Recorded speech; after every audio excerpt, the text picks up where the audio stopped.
काठमांडू में राजशाही के समर्थकों के द्वारा लगातार विरोध प्रदर्शन के बाद बढ़ते तनाव के कारण कर्फ्यू लगा दिया गया है। इन प्रदर्शनकारियों ने आगजनी और तोड़फोड़ की, जिसके कारण नेपाल पुलिस को स्थिति को नियंत्रित करने के लिए आंसू गैस और पानी की बौछारें छोड़नी पड़ी।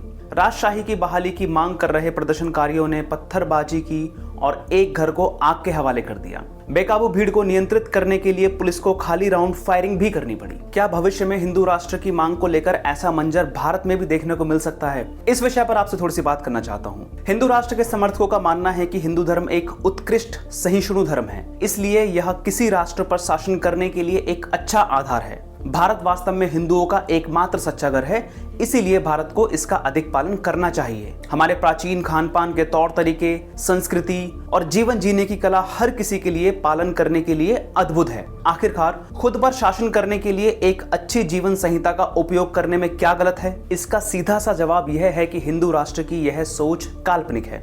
यूटोपियन सोच है कि अद्भुत नियमों वाला धर्म के लोग सत्ता में बैठे हैं और सत्ता में बैठे लोग उन नियमों का शानदार तरीके से पालन कर रहे हैं।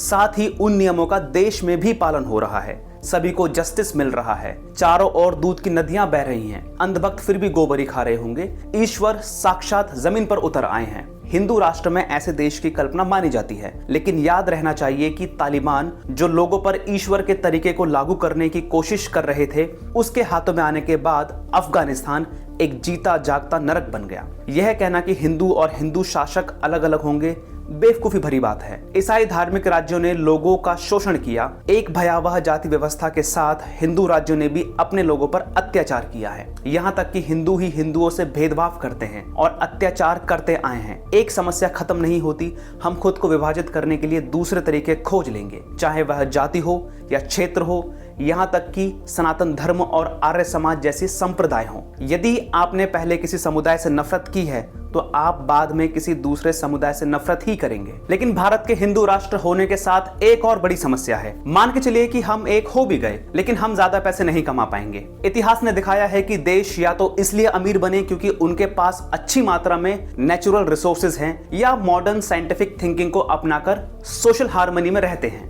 ऐसे देश जो साइंस एंड टेक्नोलॉजी के लिए जाने जाते हों, USA, south Korea, Japan, Germany, China, UK, Switzerland, Singapore जैसे देश शामिल हैं। इस दुनिया में सिर्फ वही इस्लामिक देश अमीर हैं जिनमें तेल पाया गया।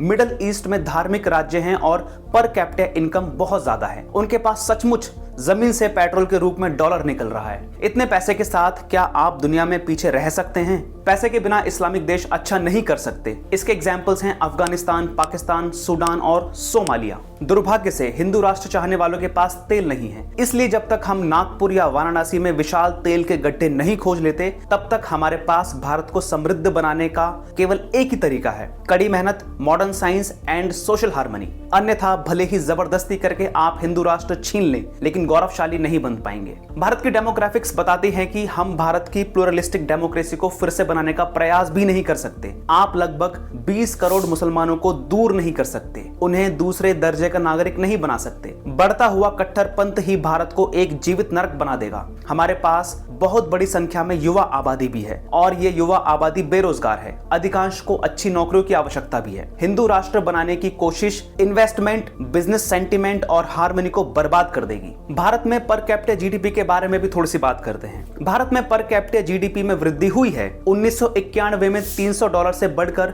$2480 के स्तर पर आई है। यही वृद्धि आंशिक रूप से भारत के गौरव और राष्ट्रवाद के लिए भी जिम्मेदार है। हमारी दबी हुई धार्मिक इच्छा जैसे हिंदू वर्चस्व और कट्टर राष्ट्रवाद का दावा करवाने के लिए भी जिम्मेदार है। लेकिन पर कैपिटा जीडीपी में वृद्धि किसी धर्म के कारण नहीं हुई है, बल्कि इसलिए क्योंकि भारत को एक लोकतांत्रिक, आधुनिक, मेहनती, उद्यमी देश के रूप में देखा जाता है। आप इस तरह समझकर देखिए, अगर हमने 1991 में भारत को हिंदू राष्ट्र बनाने का फैसला लिया होता तो आज हम कहीं नहीं होते।